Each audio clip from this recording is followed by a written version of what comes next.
Gadis ini minum air putih. Tapi tangan dia langsung tembus gelas ini. Si polisi di samping dia memang terkejut. Dia menggosok mata lalu suruh gadis ini coba lakukan lagi. Kali ini tangan gadis ini masih belum bisa memegang gelas.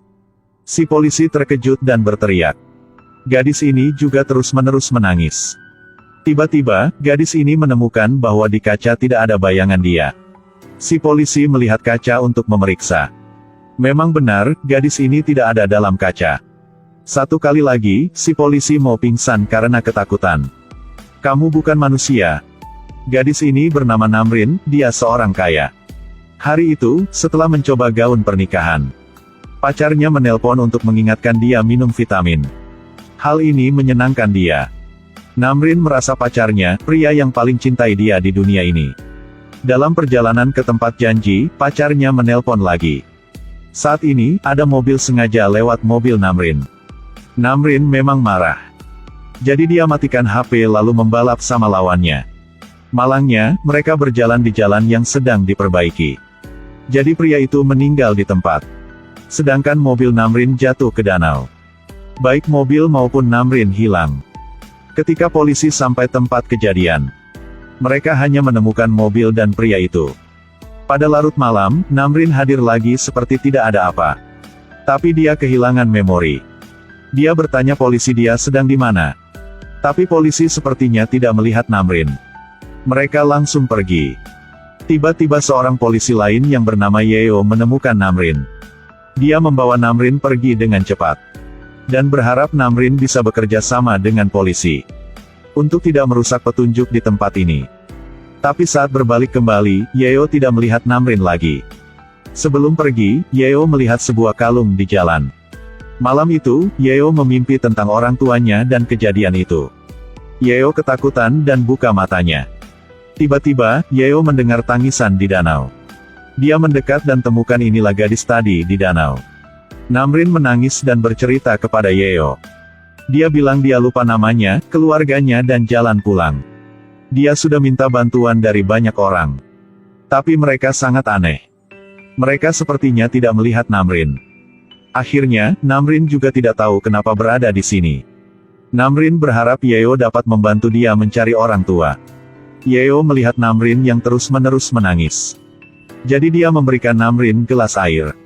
Tapi saat ini, Namrin tidak bisa memegang gelas. Tangannya langsung tembus gelas. Yeo baru sadari bahwa Namrin hanyalah roh.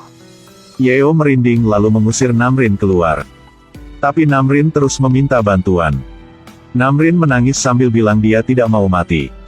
Yeo memang tersentuh, dia tidak bisa mengusir Namrin. Dia melihat Namrin dengan hati-hati. Sebentar lagi, tangan Namrin menjadi bayangan saja. Menyelamatkan aku, tolong. Terus seluruh badan dia menjadi bayangan juga. Akhirnya, Namrin hilang tanpa jejak. Terus Namrin menembus dinding. Masuk ke kamar mandi Yeo.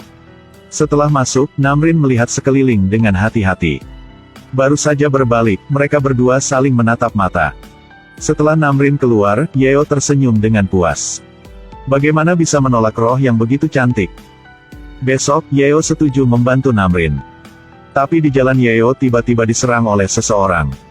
Saat ini, Namrin tiba-tiba muncul dalam tangan Yeo. Kenapa kamu muncul di sini? Aku juga tidak tahu. Jadi Yeo harus membawa Namrin. Lalu harus menghindari kejaran dari musuh. Tiba-tiba, Namrin bilang di depan jalan buntu. Kenapa kamu tahu? Aku juga tidak tahu. Akhirnya Yeo memutuskan masuk ke jalan buntu ini. Dan mengalahkan pria itu di sini. Mereka sudah aman dan pergi ke kantor polisi.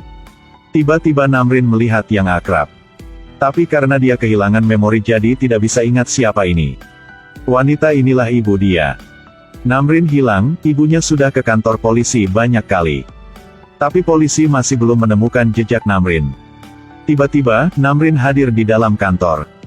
Yeo bertanya kenapa Namrin mengejar dia. Namrin agak sedih, dia bilang tidak tahu kenapa. Dia tidak bisa bertahan dan selalu hadir di depan Yeo.